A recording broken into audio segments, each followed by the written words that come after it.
Hello दोस्तों, क्या हाल है। तारीख आज 23 नवंबर 2025, दिन संडे रविवार हो गया, हिंदी तिथि तृतीया। और आइए अब बात करते हैं आज के मुख्य समाचार में देश भर की तमाम बड़ी खबरों पर नजर डालते हैं। देखिए दोस्तों, सबसे पहले तो आज 23 नवंबर से जुड़े कुछ बड़े अपडेट। झारखंड राज्य में धर्मांतरण और चंगाई सभा का विरोध किया जाएगा। 23 नवंबर को आदिवासी सरना बचाओ महारैली का आयोजन होगा झारखंड की राजधानी रांची में। वहीं आज से फ्लिपकार्ट पर ब्लैक फ्राइडे सेल भी शुरू होने जा रही है। 23 नवंबर से स्मार्टफोन, टीवी, होम अप्लायंस वगैरह पर आप अच्छा खासा डिस्काउंट पा सकते हैं। 23 से लेकर 30 नवंबर तक ये सेल चलेगी।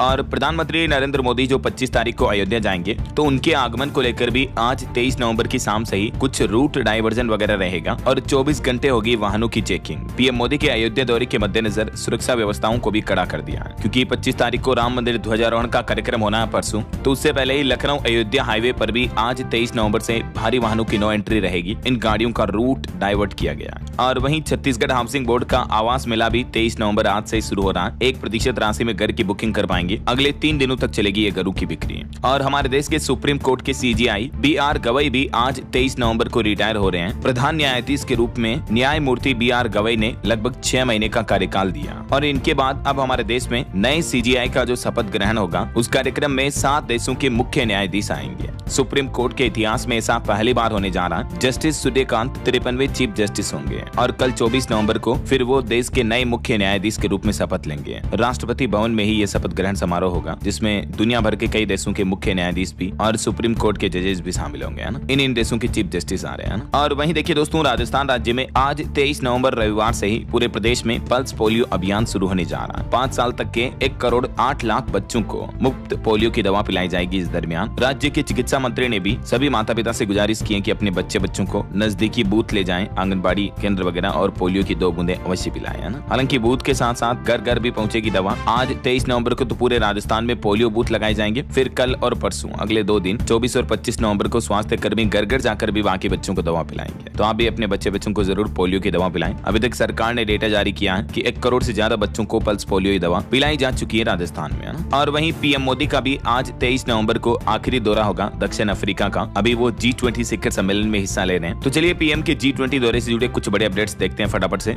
देखिए, G20 समिट में मेलोनी से मिले पीएम मोदी। ब्राजीली राष्ट्रपति डी सोल्वा को गले लगाया और बोले कि पुराने डेवलपमेंट मॉडल ने रिसोर्स छीने, इसे बदलना जरूरी है। ये पीएम मोदी के G20 इवेंट में पहुंचने की कुछ तस्वीरें भी आप देख सकते हैं। इस दौरान दक्षिण अफ्रीका के राष्ट्रपति से भी पीएम ने मुलाकात की। काफी हंसी मजाक बातचीतें हुई। और ये देखिए, इटली की पीएम मेलोनी के साथ पीएम मोदी और भी दुनिया भर के कई दिग्गज नेताओं से मुलाकात की इस G20 समिट में। और जॉर्जिया मेलोनी से मुलाकात के दौरान एक दूसरे को देखकर मुस्कुराते नजर आए पीएम। और G20 समिट में प्रधानमंत्री नरेंद्र मोदी ने ऑस्ट्रेलिया के प्रधानमंत्री एंथनी अल्बानीज से भी द्विपक्षीय वार्तालाप की। वहीं दक्षिण अफ्रीका के जोहान्सबर्ग में पीएम ने भारतीय मूल के टेक उद्यमियों से भी बातचीत की, मुलाकात की, नवाचार और साझेदारी पर जोर दिया। तो कुछ यूं पीएम मोदी का ये G20 समिट का दौरा रहा। और चलिए आगे बढ़ते हैं अपन खबरों में। देखिए अगला अपडेट, बिहार में नई सरकार बनने के बाद अब परसों 25 नवंबर को होगी नीतीश कुमार कैबिनेट की पहली बैठक। और इस पहली बैठक में कई बड़े फैसलों पर मुहर लग सकती है, क्योंकि जो चुनावी घोषणा पत्र में सरकार ने वादे किए, उम्मीद है पहली कैबिनेट बैठक से पूरे होना शुरू हो जाएंगे। और इससे पहले नीतीश सरकार ने एक और बड़ा ऐलान भी कर दिया कि बिहार की राजधानी पटना में बनेगा यूनानी मेडिकल कॉलेज, जिसका नाम तिब्बी मेडिकल कॉलेज रखा जाएगा। चलिए अगला अपडेट देखिए, आधार कार्ड को लेकर उदय एक नया मोबाइल ऐप लॉन्च करने जा रही, जिसमें बायोमेट्रिक लॉक और QR कोड के साथ नए आधार ऐप में आपको कई एडवांस सिक्योरिटी फीचर्स भी मिलेंगे, है ना। और वहीं एक चौंकाने वाली रिपोर्ट सामने आ रही दोस्तों की दुनिया में मंदी का खतरा मंडराने लगा। दुनिया के 4थे सबसे अमीर शख्स ने ये बड़ी वार्निंग दी है। जी हाँ दोस्तों, अमेज़न के फाउंडर जेफ बेजोस ने दुनिया भर में ग्लोबल इकोनॉमी को लेकर ये बड़ी चेतावनी दी है। बेजोस ने अपने कंज्यूमर से भी कहा कि वे अपनी बड़ी खरीदारी फिलहाल टाल दें, क्योंकि मंदी का खतरा बढ़ता जा रहा है। CNN को दिए एक इंटरव्यू में बेजोस ने वार्निंग देते हुए कहा कि आने वाले महीनों में मंदी लंबी चल सकती है। लोगों को कार, टीवी और महंगे अप्लायंसेस खरीदने पर रोक लगानी चाहिए। उन्होंने कंज्यूमर से कहा कि वे पैसे बचाएं, क्योंकि अगर मंदी आई तो ये पैसे बहुत काम आएंगे। इसके अलावा बेजोस ने छोटे बिजनेस को भी एक अनिश्चित समय में बड़े कैपिटल खर्च करने या अधिग्रहण करने से बचने की सलाह दी है। बेजोस ने कहा कि कुल मिलाकर थोड़ा रिस्क कम करें, इससे ही काफी फर्क पड़ सकता है। ये वाकई में बड़ी चौंकाने वाली बात है दोस्तों कि दुनिया भर की सबसे बड़ी दिग्गज कंपनी जो अमेज़न, जिसके फाउंडर हैं Jeff Bezos, online e-commerce company है, वो भला लोगों को खरीदारी कम करने के लिए लिए क्यों कह रहे हैं, जबकि उनकी तो कंपनी का काम ही यही है, चीजें बेचती हैं। लोग जितनी ज्यादा खरीदारी करेंगे उतना ही उनको तो प्रॉफिट होगा ना। तो रिपोर्ट्स आ रही कि जेफ बेजोस की चेतावनी की वजह से उल्टा अमेजोन की बिक्री घट सकती है। तो जेफ बेजोस के साथ ही क्रेडिट रेटिंग एजेंसी मूडीज ने भी वार्निंग दी है कि अमेरिका के भी कई राज्यों में मंदी के संकेत दिखने लगे हैं। अमेरिका में जीडीपी के 1/3 राज्यों में मंदी का सबसे बड़ा हाई रिस्क है। और जरा सोचिए अगर अमेरिका में मंदी आई तो, क्योंकि अमेरिका तो दुनिया की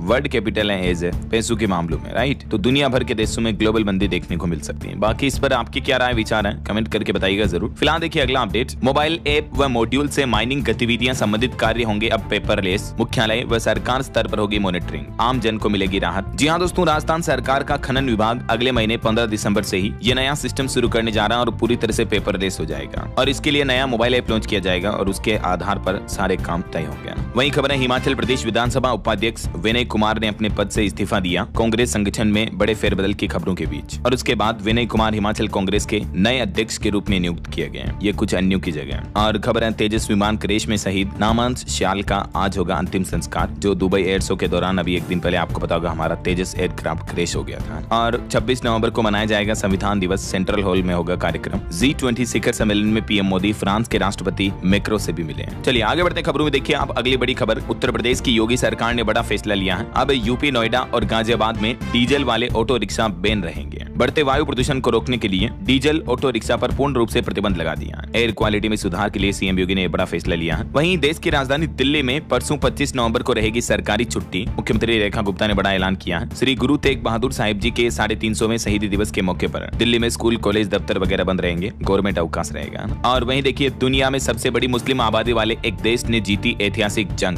खुद WHO ने पोलियो वायरस मुक्त घोषित कर दिया है इंडोनेशिया देश को। WHO ने घोषणा की कि इंडोनेशिया में पोलियो वायरस टाइप 2 का प्रकोप आधिकारिक रूप से खत्म हो गया। पोलियो मुक्त घोषित हो गया कुल मिलाकर इंडोनेशिया कंट्री है। चलिए अगला अपडेट देखिए, हमारे देश में पुराने श्रम कानून की जगह पर 4 नए लेबर कोड लागू हो चुके हैं और अब 1 साल में मिलेगी ग्रेच्युटी, फ्री हेल्थ चेकअप समेत मजदूरों को कई गारंटियां भी दी जाएगी। वैसे सरकार के इस 4 new labour code, new labour act को लेकर डिटेल जानकारी अगर आप देखना चाहते हैं दोस्तों, तो कल दिन में मैंने इसको लेकर एक सेपरेट वीडियो डाला है। ये देख सकते हैं आप कि प्राइवेट जॉब करने वालों के लिए 10 बड़े फायदे होंगे इससे। हाइलाइट्स तो मैंने आपको कल ही बता दिए थे, तो आप DLS न्यूज चैनल पर जाकर इस वीडियो को देख लीजिएगा। जैसे कर्मचारियों को 5 साल की जगह 1 साल में ग्रेच्युटी मिलेगी, ओवर टाइम करने पर दुगुना पेमेंट दिया जाएगा वगैरह वगैरह। इस नई श्रम संहिताओं से खनन से लेकर उद्योगों में काम कर सकेगी महिलाएं भी। वेतन सुरक्षा को लेकर गिग वर्कर्स तक को कवरेज किया गया। तो सैलरी, ग्रेच्युटी, ओवर टाइम समेत प्राइवेट सेक्टर में काम करने वाले कर्मचारियों के लिए कई बड़े ऐलान किए। इन नए लेबर कोड की 10 खास बातें तो आप इस वीडियो में देख लीजिएगा जो मैंने DLS न्यूज चैनल पर डाल दिया। इसके अलावा एक और खास बात आपको बताऊं, सरकार ने पुरानी गाड़ियों की फिटनेस को लेकर भी बड़ा फैसला लिया है। अब गाड़ियों का फिटनेस टेस्ट कराना 10 गुना तक महंगा होगा। जैसे आपकी 20 साल पुरानी कार है तो उसकी फिटनेस टेस्ट फीस लगेगी 15,000 रुपए, और अगर वही 2 व्हीलर बाइक वगैरह है तो उसकी फीस लगेगी 2,000 रुपए, जो कि पहले 1500 और 200 रुपए के लगभग ही लगती थी। लेकिन इस फिटनेस टेस्ट फीस को 10 गुना तक महंगा कर दिया पुरानी गाड़ियों के लिए। और इसमें भी तय किया है अलग अलग समय अंतराल के अकॉर्डिंग पुरानी गाड़ियों पर और भी ज्यादा फीस देनी पड़ेगी। जैसे 15 साल पुरानी कार है, 2 व्हीलर है, 3 व्हीलर है, 4 व्हीलर है, तो आप देख सकते हैं 10 से 15 साल तक के लिए ये नई फीस होगी, 15 से 20 साल तक के लिए ये नहीं होगी, और 20 साल से ऊपर की गाड़ियों के लिए ये फिटनेस टेस्ट सर्टिफिकेट बनवाने की फीस लगेगी। जबकि पुरानी दरें क्या थी देख सकते हैं आप। तो इसके बारे में भी अगर आप डिटेल जानकारी देखना चाहते हो तो कल शाम को मैंने DLS न्यूज चैनल पर एक सेपरेट वीडियो डाला, आप इसे देख लीजिएगा, ठीक है। चलिए फिलहाल देखिए अगला अपडेट, सोना चांदी के भाव पर खबर आ रही है क्योंकि आज संडे तो मैं आपको साप्ताहिक रेट बता देता हूँ। इस सप्ताह सोने चांदी में अच्छी गिरावट देखने को मिली है। देखिए सोना 1648 रुपए टूटकर 1,23,000 रुपए पर पहुंच चुका है, जबकि चांदी 8,238 रुपए कम होकर फिर से 1,51,000 1.5 लाख रुपए के आसपास आ गई है। बाकी अलग अलग कैरेट के हिसाब से गोल्ड का प्राइस क्या चल रहा है आप देख ही सकते हैं। ओके, और चलिए आगे बढ़ते हैं अपन खबरों में। देखिए संसद के शीतकालीन सत्र को लेकर खबर आ रही है कि इस बार विंटर सेशन में संसद में सरकार लाएगी 10 नए बिल। परमाणु क्षेत्र में निजी कंपनियों के प्रवेश का खुलेगा रास्ता। इसके अलावा भी इस बार के संसद के शीतकालीन सत्र में कुल 10 तरह के अलग अलग बिल पेश किए जाएंगे, जिसमें एक प्रमुख बिल यह होगा प्राइवेट कंपनियों को भी एटॉमिक पावर प्लांट लगाने की परमिशन दी जाएगी। UGC खत्म करने वाला बिल भी आएगा। कुल ये 10 बिल पेश किए जाएंगे जिनकी पूरी लिस्ट भी आप देख सकते हैं स्क्रीन पर। और प्रदूषण पर देखिए बड़ी चौंकाने वाली खबर, दिल्ली NCR में प्रदूषण से जुड़े नियम अब बदल चुके हैं। अब किसी इलाके का AQI 200 से ज्यादा होने पर ऑफिस का टाइम बदलेगा, 400 से ज्यादा होने पर 50% कर्मचारियों को वर्क फ्रॉम होम करना पड़ेगा। दरअसल दिल्ली NCR में बढ़ते प्रदूषण को देखते हुए अब वायु गुणवत्ता प्रबंधन आयोग यानी CAQM ने GRAP यानी ग्रेडेड रिस्पॉन्स एक्शन प्लान को और भी ज्यादा सख्त कर दिया। जो पाबंदियां पहले लगती थी ना, ग्रेप 1, ग्रेप 2, ग्रेप 3 की पाबंदियां, तो उसमें अब नियम और भी ज्यादा सख्त होंगे। जैसे आप देख सकते हैं ग्रेप 1 के दौरान ये पाबंदियां लगाई जाएगी। अखबार, TV, रेडियो के जरिए पोल्यूशन अलर्ट दिया जाएगा वगैरह वगैरह ना। इसी तरह से ग्रेड 3 के कुछ नियम अब ग्रेड 2 में लागू होंगे और AQI 400 प्लस होने पर देख सकते हैं आप क्या क्या प्रतिबंध लागू किए जाएंगे। 400 प्लस होने पर तो 50% लोग कर्मचारी वर्क फ्रॉम होम करेंगे, ये भी नया नियम लागू हो चुका है। इसके अलावा देखिए दोस्तों, प्रदूषण पर एम्स के वैज्ञानिकों की स्टडी में भी एक चौंकाने वाला बड़ा खुलासा सामने आ रहा कि दिल्ली में PM10 को 24% तक बढ़ा देता है निर्माण और मलबा भी है। जो कंस्ट्रक्शन का कार्य चलता है ना, उस वजह से भी पोल्यूशन में हवा में धूल मिट्टी के कणों की हानिकारक मात्रा काफी ज्यादा बढ़ जाती है। ये रिपोर्ट सामने आ रही देख सकते हैं। वहीं दिल्ली सरकार ने फिलहाल अब 2026 तक यानी इस 2025 साल के नवंबर दिसंबर के सभी स्पोर्ट्स इवेंट को भी स्थगित करने के आदेश दे दिए हैं। प्रदूषण के चलते ये फैसला लिया है। चलिए आगे बढ़ते खबरों में। देखिए आप बड़ी खबर, तिरुपति मंदिर लड्डू विवाद मामले पर खबर आ रही है कि मिलावटी घी से 20 करोड़ लड्डू बने। 5 साल में 68 लाख किलो घी का इस्तेमाल हुआ। SIT ने कंपनी के पूर्व चेयरमैन से तकरीबन 8 घंटे तक पूछताछ की, जिसमें ये डेटा भी जारी किए चेयरमैन ने, देख सकते हैं आप। और वहीं खबर आ रही कि बर्फ से ढका बद्रीनाथ धाम, उत्तराखंड में झीलें भी जमने लगी। राजस्थान में सर्दी से थोड़ी राहत मिली और मध्य प्रदेश के 7 जिलों में शीतलहर की चेतावनी भी है। आगे मैं आपको बताऊंगा और भी पूरे मौसम समाचार विस्तार से। फिलहाल देखिए अगला अपडेट, उत्तराखंड धर्म नगरी में गंगा किनारे इंडियन आर्मी का रेम प्रहार भी देखने को मिला। जमीन पर टैंक और आसमान में उड़ रहे सेना के हेलीकॉप्टर रिवर क्रॉसिंग की ट्रेनिंग ले रहे हैं। देश के बॉर्डरों पर युद्ध की स्थिति के दौरान हर परिस्थिति से निपटने के लिए अभी भारतीय सेना हरिद्वार में भी युद्धाभ्यास कर रही है और करीब 1 महीने से ये युद्धाभ्यास चल रहा है। ये तस्वीरें आप देख सकते हैं इंडियन आर्मी की। अच्छा, उत्तराखंड में एक अनोखी पहल देखिए दोस्तों, शादी के दिन शराब पिलाने पर 1 लाख रुपए तक का जुर्माना लगेगा। फास्ट फूड परोसने पर भी रोक रहेगी। उत्तराखंड के जनजातीय गाँव में ये नया नियम बनाया गया है। जोनसार बावर क्षेत्र में ये सामाजिक परंपराओं को मजबूत करने के लिए सामूहिक फैसला लिया गया है। चलिए अगला अपडेट देखिए, मध्य प्रदेश में 4 टाइगर रिजर्व पार्क को कनेक्ट किया जाएगा एक कॉरिडोर के माध्यम से। कान्हा टाइगर रिजर्व पार्क में आप मॉर्निंग सफारी करके शाम की सफारी बांधवगढ़ में कर पाएंगे। ये 961 किलोमीटर लंबा कॉरिडोर बनेगा जो चारों टाइगर रिजर्व पार्क को जोड़ेगा। मध्य प्रदेश जबलपुर बनेगा वाइल्ड लाइफ टूरिज्म का गेटवे और इसके लिए आपको पता होगा अगस्त महीने में ही सड़क एवं राजमार्ग परिवहन मंत्री नितिन गडकरी की तरफ से ऐलान किया गया था। तो अभी केंद्र सरकार ने इस प्रोजेक्ट के लिए बजट भी अनाउंस कर दिया। 5500 करोड़ रुपए का बजट जारी किया जाएगा और इस कॉरिडोर से ये मध्य प्रदेश के 4 प्रमुख टाइगर रिजर्व पार्क जुड़ेंगे। ये वजह कि इसको नाम ही 4 लेन टाइगर कॉरिडोर दिया गया। चलिए अगला अपडेट देखिए, राजस्थान के उदयपुर में रणवीर सिंह के साथ नाचे अमेरिकी राष्ट्रपति डोनाल्ड ट्रंप के बेटे जूनियर ट्रंप। माधुरी दीक्षित ने घूमर किया। नोरा फतेही ने बॉलीवुड के गानों पर भी परफॉर्मेंस दी। ये देख सकते हैं जूनियर ट्रंप अपनी गर्लफ्रेंड के साथ डांस कर रहे हैं, मस्ती कर रहे हैं। अभी वो एक अमेरिकी बिजनेसमैन की शादी में आई हुई है। तो ये कार्यक्रम की अलग अलग तस्वीरें भी आप देख सकते हैं ना। और अगली बड़ी चौंकाने वाली खबर देखिए दोस्तों, दुनिया में H5N5 बर्ड फ्लू वायरस से पहले इंसान की मौत हो गई और ये शख्स अपने घर में मुर्गी पालता था। मामला है अमेरिका के वाशिंगटन का, जहां बर्ड फ्लू से संक्रमित एक शख्स इलाज करवा रहा था और उसकी मौत हो गई। ऑफिशियली राज्य सरकार के स्वास्थ्य विभाग ने इसकी पुष्टि की है। इस मौत के बाद दुनिया भर के वैज्ञानिकों की चिंता बढ़ गई है कि बर्ड फ्लू अब इंसानों में भी फैलने लगा है और ये घातक जानलेवा वायरस है। चलिए अगली बड़ी खबर देखिए, उत्तर प्रदेश के मुख्यमंत्री योगी आदित्यनाथ ने नया आदेश जारी किया। कहा कि रोहिंग्या और बांग्लादेशी को यूपी से बाहर निकालो, ये सभी सुरक्षा के लिए खतरा है। सभी जिलों के डीएम ऐसे लोगों की पहचान करें और तुरंत उन्हें बाहर खदेड़ा जाए। यूपी की राजधानी लखनऊ से सीएम योगी ने ये सख्त चेतावनी जारी की सभी जिलाध्यक्षों को। और वहीं खबर देखिए, छत्तीसगढ़ राज्य में कुत्तों की निगरानी के लिए कुछ जगहों पर प्राचार्यों की ड्यूटी लगाई गई। तो शिक्षक बोले कि बढ़ाएं या कुत्ते पकड़ें। कांग्रेस बोले कि बस यही दिन देखना रह गया था। तो ये भी मामले देखने को मिल रहे हैं। और वहीं खबर आ रही उत्तराखंड के हल्द्वानी का ये अनोखा मामला देखिए दोस्तों, 18 सालों से बनाए जा रहे थे फर्जी नकली जाली दस्तावेज। बंद सोसाइटी के नाम पर चल रही थी धांधली। एडवोकेट बोले कि कर्मचारियों की भी सांठगांठ इसमें जुड़ी हुई है। उत्तराखंड के हल्द्वानी में फर्जी स्थायी निवास प्रमाण पत्र तैयार कराने का ये एक और बड़ा नेटवर्क उजागर हुआ है। देखिए जरा आप किस तरह से ये जाली डॉक्यूमेंट बनाते थे। और दिल्ली ब्लास्ट मामले से जुड़े कुछ बड़े अपडेट देखिए दोस्तों, कश्मीर में बनी थी दिल्ली ब्लास्ट की प्लानिंग। अल फलाह यूनिवर्सिटी तैयारी और नूह को छिपने के लिए चुना गया। मॉड्यूल ट्रेस हुआ तो उमर फिर खुद को उड़ाने के लिए इस तरह का धमाका किए दिल्ली में। वहीं इस मामले की जांच के दौरान देखिए एक और बड़ा खुलासा हुआ कि उत्तर प्रदेश कानपुर में ATS, NIA और IB को कुछ अहम सुराग मिले। दिल्ली धमाके के बाद 132 संदिग्ध लोग अपने परिवार समेत गायब हैं। जरा सोचिए आप, कितने सैकड़ों लोग इस तरह के देश के आतंकवाद भरी घटनाओं में शामिल हैं। खुफिया एजेंसियों ने 132 संदिग्धों की पहचान की है, लेकिन उनके घरों पर ताला लगा हुआ मिला। ये वाकई में हैरानी की बात है ना। वहीं इधर दिल्ली और ISI कनेक्शन वाला हथियार तस्करी नेटवर्क भी पकड़ा गया। पाकिस्तान से ड्रोन के जरिए हथियार मंगाते थे। लॉरेंस गोगी जैसे गैंगस्टरों को सप्लाई करते थे। वहीं खबर आ रही कि आतंकी डॉक्टर्स की अलग अलग हैंडलर को रिपोर्टिंग थी, हथियारों के लिए फंडिंग की और उसी पैसे के लिए झगड़े थे उमर और मुजम्मिल भी। दिल्ली धमाके पर महाराष्ट्र के मुख्यमंत्री देवेंद्र फडणवीस ने भी एक बड़ा दावा किया। उन्होंने कहा कि देश के हर कोने को दहलाने की पाकिस्तान ने रची थी साजिश। उन्होंने सीधा सीधा दिल्ली धमाके के पीछे पाकिस्तान का हाथ होने का भी दावा किया है। और वहीं देखिए दोस्तों, चौंकाने वाली खबर, छत्तीसगढ़ के नाबालिग लड़के लड़कियों को किस तरह से ISIS अपने टारगेट में ले रहा है। ATS ने रायपुर और भिलाई से 2 नाबालिग लड़कों को पकड़ा है जो सीधे इन इनके हैंडलर्स के संपर्क में थे 10वीं 11वीं के स्टूडेंट अभी तो ये। इन नाबालिगों को हिंसा का ग्लैमर दिखाकर इनका ब्रेन वॉश किया जा रहा था। इन्होंने ऑपरेशन सिंदूर का मैप भी ISIS को भेजा, हथियार उठाने के लिए भी तैयार हो गए थे। इस तरह से छोटे बच्चों का ब्रेन वॉश करते हैं ये social media, online, mobile phone वगैरह के जरिए। तो अपने बच्चों का ध्यान रखें कि वो फोन चला रहे तो क्या कर रहे हैं क्या नहीं कर रहे, समझ रहे हो। ये वाकई में बड़ी हैरानी की बात है। इंस्टाग्राम वगैरह के जरिए फेक अकाउंट बनाकर ये बच्चों को फंसाते हैं। चलिए कुछ बड़ी दुर्घटनाओं से जुड़ी खबरें देखिए दोस्तों। महाराष्ट्र में एक बड़ा हादसा हो गया। कार ने 4-5 बाइक को कुचल दिया, जिसमें 4 लोगों की मौत हो गई, 3 लोग घायल हो गए। एक्चुअली उस कार ड्राइवर को हार्ट अटैक आ गया था, इस वजह से बड़ा हादसा हुआ। उसकी भी मौत हो गई, साथ में 4 और मारे गए। और महाराष्ट्र में एक और घटना हो गई। MUV का टायर फटने से बड़ा हादसा हुआ, 3 महिलाओं की मौत हो गई। उत्तराखंड में भी एक बड़ा हादसा हो गया। सिप्रा नदी में गिरी कार, 3 शिक्षकों की टीचर्स की मौत हो गई जो शादी में शामिल होने जा रहे थे सभी के सभी। हरियाणा के फरीदाबाद में देखिए एक बड़ी घटना हो गई। नर्सिंग होम की निर्माणाधीन 3 मंजिला बिल्डिंग गिर गई। कई महीनों से इसका काम चल रहा था। देखिए आप, नर्सिंग होम बनाया जा रहा था। कितना घटिया कंस्ट्रक्शन का मटेरियल सामान यूज करते होंगे ठेकेदार इसमें। देखिए अभी तो बिल्डिंग का काम भी पूरा नहीं हुआ कि निर्माणाधीन हालत में ही गिर गई।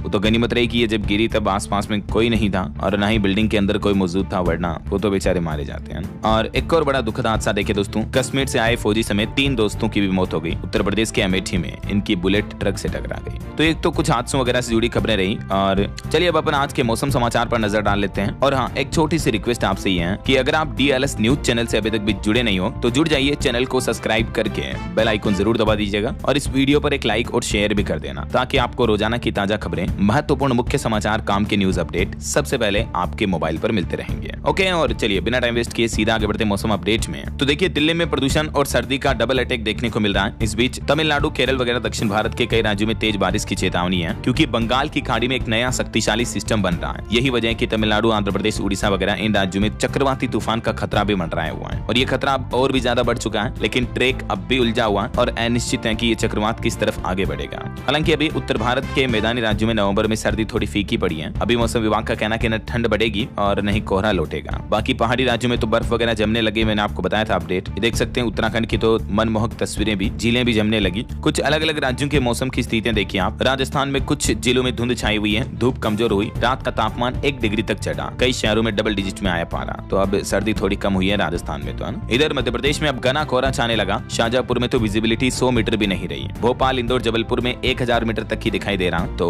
इस कोहरे के हालातों के दौरान दोस्तों आप भी गाड़ी वगैरह चलाते हो तो सड़कों पर थोड़ा आराम से धीरे चलें और लाइट्स वगैरह ऑन रखें, है ना। वहीं छत्तीसगढ़ में 3 दिन में 2-3 डिग्री तक और बढ़ेगा तापमान, तो ठंड थोड़ी कम होगी। कुछ जिलों में शीतलहर की भी चेतावनी है। इधर उत्तराखंड के मैदानी इलाकों में कोहरा छाया हुआ है। केदारनाथ धाम में तो तापमान -12 डिग्री सेंटीग्रेड से भी नीचे आ गया है। पहाड़ी राज्य हिमाचल प्रदेश में भी देखिए 27 शहरों का तापमान 10 डिग्री से नीचे चल रहा है। बिना बारिश और बर्फबारी के भी राज्य में ठंड बढ़ने लगी है। अधिकतम तापमान भी लुढ़का। इधर हरियाणा के भी कई इलाकों में कोहरा छाया। हिसार में न्यूनतम तापमान 8.6 डिग्री रहा। पहाड़ों पर बर्फबारी से 3 दिन बाद ठंड भी बढ़ेगी। बाकी और भी अगले 24 घंटों के दौरान देश भर में मौसम की संभावित गतिविधियां क्या रह सकती हैं, स्काईमेड वेदर की रिपोर्ट के मुताबिक देख सकते हैं आप। दक्षिण भारत के कुछ राज्यों में बारिश वगैरह की चेतावनी है। ओके, और चलिए मौसम के बाद आगे बढ़ते हैं। कुछ मार्केट अपडेट्स पर नजर डाल लेते हैं। देखिए रिलायंस और एयरटेल कंपनी इस सप्ताह बाजार के टॉप गेनर रहे। वैल्यू 73,000 करोड़ रुपए तक बढ़ी है। वहीं बाइजू रविंद्रन को बड़ा झटका लगा। अमेरिकी अदालत ने उनको $1 बिलियन के भुगतान का आदेश दिया। बाइजू रविंद्रन पर 9,000 करोड़ का जुर्माना लगा। अमेरिका की कोर्ट ने धोखाधड़ी के केस में यह बड़ा फैसला सुनाया। 2021 में उन्होंने 11,000 करोड़ का लोन लिया था। चलिए आगे बढ़ते हैं खबरों में। कुछ इंटरनेशनल न्यूज अपडेट देखिए दोस्तों।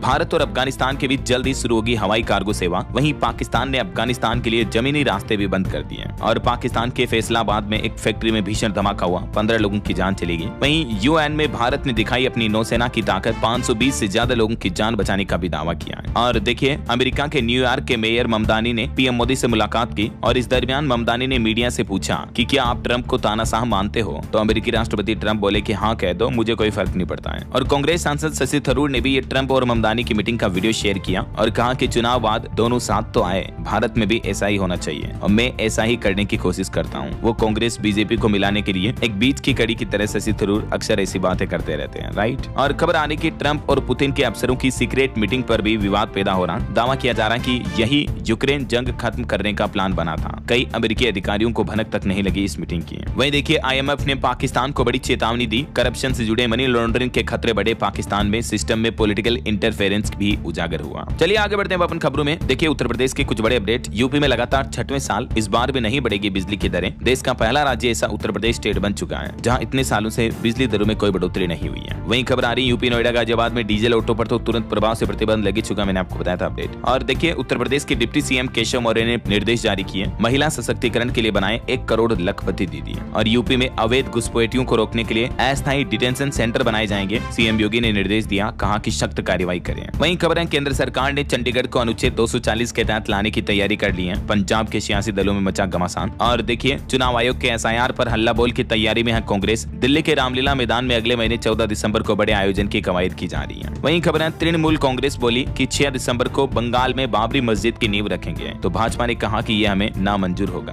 कांग्रेस नेता की तरफ से बयान दिया गया कि हम इसको लेकर पूरी तरह से स्पष्ट हैं, ऐसा पश्चिम बंगाल की सत्ताधारी पार्टी ने यह कहा है। वहीं खबर आ रही भारतीय तट रक्षक बल का सागर कवच अभ्यास सफल हुआ, तटीय सुरक्षा नेटवर्क की क्षमता का भी परीक्षण किया गया। महाराष्ट्र और गोवा के तट पर यह अभ्यास सफलतापूर्वक आयोजित किया गया। और वहीं खबर देखिए दोस्तों, इस बार केसर का उत्पादन 90% तक गिरा, बदलते मौसम ने पैदावार को बर्बाद किया। कश्मीर में केसर उत्पादन में इतनी बड़ी गिरावट देखने को मिली है, बेमौसम बारिश और लंबे सूखे वगैरह की वजह से, है ना। वहीं पश्चिम बंगाल और झारखंड राज्यों में ईडी ने बड़ा एक्शन लिया, 44 जगहों पर छापेमारी की, कोयला सिंडिकेट से है कनेक्शन। और चुनाव आयोग ने भी बीएलओ से मोबाइल ऐप में एडिट ऑप्शन वापस ले लिया है, तो एक बार गलत जानकारी भरने के बाद वापस डिटेल्स को आसानी से एडिट नहीं किया जा सकेगा। और देखिए सैमसंग के मेड इन इंडिया पार्ट का भी जलवा देखने को मिला, स्मार्टफोन से लेकर टीवी तक एक्सपोर्ट में इजाफा हुआ है कंपनी के, देख सकते हैं। और देश की इकोनॉमी को लगेंगे पंख, जीडीपी सिस्टम में शामिल होगी नई माइनिंग और फाइनेंशियल सेवाएं भी, सरकार की तरफ से ये नई प्लानिंग की जा रही है। और बड़ी खबर आ रही है कि सरकार के एक फैसले से देश में बढ़ सकती है दवाओं की कीमत, एमएसएमई सेक्टर को भी लगेगा डेंट। दरअसल देश में दवाओं के कुछ जरूरी कच्चे माल पर न्यूनतम आयात मूल्य तय करने से दवाइयां महंगी हो सकती हैं। सरकार ये फैसला अभी तक लिए तो नहीं है, लेकिन इस तरह की प्लानिंग की जा रही है। देख सकते हैं आपकी रिपोर्ट्स के मुताबिक 10,000 से ज्यादा एमएसएमई यूनिट्स भी प्रभावित हो सकती हैं इस फैसले से। हालांकि इसके कुछ पॉजिटिव साइड्स भी होंगे, देख सकते हैं आप। चलिए खबर आ रही है भारतीय रिजर्व बैंक आरबीआई की बड़ी पहल, भारत और यूरोप के बीच भी अब आसानी से डिजिटल पेमेंट हो पाएगा। दरअसल भारत का यूपीआई अब यूरोपियन सेंट्रल बैंक के टीआईपीएस सिस्टम से जुड़ने जा रहा है, तो सीधा अब जल्दी यूरोप में आप यूपीआई के जरिए पेमेंट कर पाएंगे। रेस्तरां, होटल, दुकानें, टैक्सी, हर जगह गूगल पे, फोन पे आसानी से चल पाएगा ना। और बैंकिंग न्यूज से एक और खबर देखिए, आईडीएफसी फर्स्ट बैंक और एफपीएसबी इंडिया की बड़ी साझेदारी हुई है, देश में फाइनेंशियल प्लानिंग को मिलेगी नई दिशा। वहीं खबर है कनाडा जाने वाले पैसेंजर्स के लिए सफर हुआ आसान, एयर इंडिया, एयर कनाडा ने किया कोड शेयर समझौता। और देखिए भारत इजराइल रिश्तों को नई रफ्तार मिली, कृषि, टेक्नोलॉजी और व्यापार में बढ़ेगा सहयोग, दोनों देशों के बीच एफटीए ट्रेड साइन हुआ। और भारतीय रेलवे ने एक नया रिकॉर्ड बनाया है, 2025-26 में रेलवे ने माल ढुलाई में 1 बिलियन टन का आंकड़ा पार किया। और खबर है कर्नाटक राज्य के किसानों का संकट छाया, मक्का और मूंग की कीमतें एमएसपी से भी नीचे गिरी, मुख्यमंत्री ने केंद्र सरकार से इस मामले में दखल देने की मांग की है। ऑटो इंडस्ट्री से खबर देखिए दोस्तों, रॉयल इनफील्ड हिमालयन 450 का माना ब्लैक एडिशन लॉन्च हुआ, इसकी कीमत 3.25 लाख के लगभग है। और मोटो वर्स 2025 भी रोल आउट हुई, Royal Enfield Flying Flea S6 भी रिवील हुई, देख सकते हैं आप। ये स्क्रैम्बर स्टाइल वाली भारत में पहली इलेक्ट्रिक बाइक होगी जो फुल चार्ज पर 150 किलोमीटर तक की रेंज देगी, है ना। चलिए टेक न्यूज से जुड़े कुछ बड़े अपडेट देखिए दोस्तों, व्हाट्सएप का अबाउट फीचर भी अपडेट हुआ है, यूजर्स अब 24 घंटे के लिए पोस्ट कर सकते हैं, छोटे टेक्स्ट भी है, मतलब अबाउट सेक्शन में अब आप जैसे स्टेटस लगाते हैं ना, वैसे 24 आवर्स वाले अबाउट सेक्शन लगा पाएंगे ऐसा। और इधर एक्स यानी ट्विटर ने भी पेश किया अबाउट दिस अकाउंट फीचर, जिससे बोट्स और फेक अकाउंट, फेक प्रोफाइल से निपटने में मदद मिलेगी। वहीं देखिए चैट जीपीटी का ग्रुप चैट फीचर अब सभी यूजर्स के लिए रोल आउट हो चुका है, बोट की मदद लेते हुए एक साथ मल्टीपल यूजर्स बातचीत कर पाएंगे। ओपन एआई ने यह नया फीचर लॉन्च किया है। और बड़ी चौंकाने वाली खबर देखिए दोस्तों, गूगल क्रोम यूजर्स के लिए सरकारी एजेंसी ने जारी की गंभीर चेतावनी, अटैक से बचने के लिए तुरंत अपने ब्राउजर को अपडेट कर लें। दरअसल CERTAIN का कहना है कि हाल ही में गूगल क्रोम के मौजूदा वर्जन में कुछ खामियां मिली हैं और कुछ बग्स वगैरह देखने को मिले हैं, तो जल्द से जल्द आप अपने क्रोम को लेटेस्ट मॉडल में, लेटेस्ट वर्जन में अपडेट कर लें। ओके, चलिए बड़ी खबर देखिए, पंजाब हरियाणा हाईकोर्ट ने बड़ा फैसला सुनाया, कहा कि सीनियर को कभी भी जूनियर से कम वेतन नहीं दिया जा सकता है, कर्मचारियों की तनख्वाह के मामले पर यह फैसला है। और वहीं देखिए बड़ी खबर, हरियाणा राज्य में नकली और नशीली दवाओं को रोकने के लिए मंथन किया, 7 राज्यों के ड्रग्स कंट्रोलर ने साझा किया अपनी कार्य योजना। क्योंकि हाल ही में आपको बताऊंगा देश में कई जगहों पर नकली दवाओं के मामले देखने को मिलते हैं। देश में निर्मित 5 नकली दवाओं समेत 211 के सैंपल और फेल पाए गए, CDSCO की जांच में एक खुलासा हुआ है। इससे पहले मैंने आपको खबर बताई थी 3 कप सिरप समेत कई दवाओं के और भी सैंपल फेल पाए गए पिछले महीने की जांच में भी। और आपको सावधान करने वाली एक और खबर बता दूं, देखिए आप यूपी लखनऊ में क्रिप्टो ट्रेडिंग के नाम पर कारोबारी से 7 लाख रुपए की ठगी की, टेलीग्राम पर जालसाजों ने फंसाया। वहीं खबर आ रही, यमुना प्रदूषण पर नाराज हुआ हाईकोर्ट ने कहा कि नौकरशाहों के चक्रव्यूह में फंसी है सरकार, ऐसा ही रहा तो खत्म कर देंगे DSIIDC, यानी Delhi state industrial and infrastructure development corporation को हम खत्म कर देंगे। ये सख्त चेतावनी जारी की है। अदालत ने दिल्ली सरकार पर गंभीर आरोप लगाते हुए यमुना प्रदूषण के मामले पर दिल्ली की रेखा गुप्ता सरकार को जमकर फटकार लगाई है दिल्ली उच्च न्यायालय ने। वहीं रेल यात्रियों के लिए भी अपडेट आ रहा कि घने कोहरे से 3 महीने तक 24 ट्रेनें रद्द रहेगी, तो घर से निकलने से पहले आप अपनी रेलवे का टाइम टेबल चेक कर लें। ये देख सकते हैं आप, कई सारे रूट पर चलने वाली ट्रेनें 28 फरवरी 2026 तक बंद रहेगी।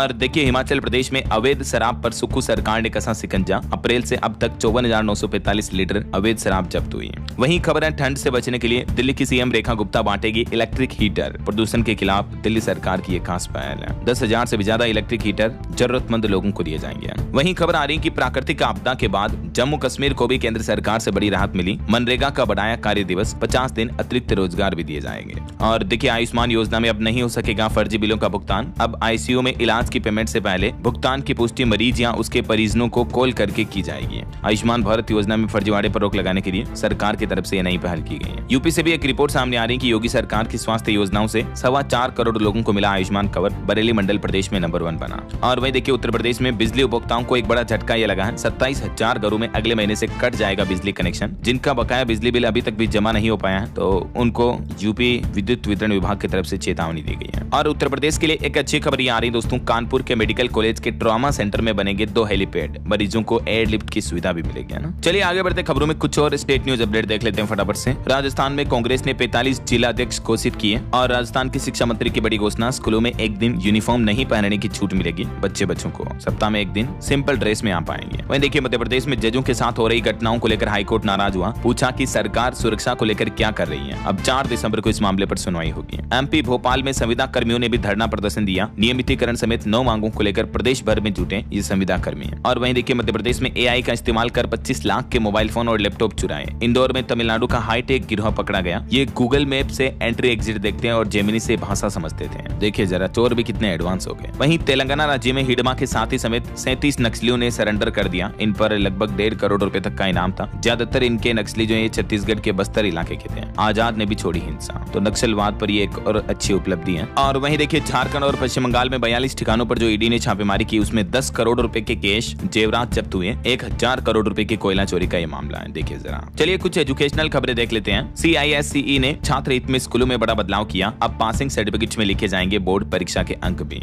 और वहीं मध्य प्रदेश में सिविल जज रिजल्ट दोबारा जारी करें, हाईकोर्ट की तरफ से आदेश जारी किया गया 2022 के इस भर्ती मामले पर। वहीं पंजाब नेशनल बैंक में 750 पदों पर भर्ती के लिए आवेदन की आखिरी तारीख करीब आई। आज लास्ट डेट है 23 नवंबर, तब तक आप अप्लाई कर सकते हैं, इसलिए आपको रिमाइंड करवा रहा हूँ। और हिमाचल में देखिए अब राज्य चयन आयोग के माध्यम से होंगी ग्रुप C की भर्तियां। इस भर्ती प्रक्रिया को लेकर सरकार ने यह अहम बदलाव किया। और अंत में आपको एक अपडेट बता दूं दोस्तों, 25 नवंबर को विवाह पंचमी रहेगी। मार्गशीर्ष शुक्ल पंचमी पर हुआ था श्री राम और माता सीता का विवाह। इसी तिथि पर तुलसीदास जी ने भी पूरा किया था श्री रामचरितमानस ग्रंथ। तो ये दिन काफी महत्वपूर्ण और बड़ा दिन माना जाता है। और हमारे यहाँ इसी दिन राम मंदिर निर्माण का कार्य भी पूर्ण होने जा रहा है ध्वजारोहण के साथ ही, है ना। और चलिए अंत में आज के राशिफल पर नजर डाल लेते हैं। तो देखिए धनु और कुंभ राशि वालों के रुके काम पूरे होंगे। मकर राशि वालों के इनकम का नया सोर्स भी बन सकता है। और भी कुछ अलग अलग राशियों का राशिफल आप देख सकते हैं स्क्रीन पर। और हाँ दोस्तों, आप मुझे कमेंट करके बताइए कि हमारे देश में कौन सा राज्य सबसे शिक्षित एजुकेटेड स्टेट माना जाता है। कमेंट करके बताइए। सही जवाब देने वाले लोगों को रैंडमली सेलेक्ट होने पर DLS न्यूज टीम की तरफ से एक शानदार सरप्राइज गिफ्ट जीतने का मौका मिलेगा। और इसी के साथ ही अगर आपको वीडियो अच्छा लगा तो इसे लाइक करना और शेयर भी करना। DLS न्यूज चैनल को सब्सक्राइब करके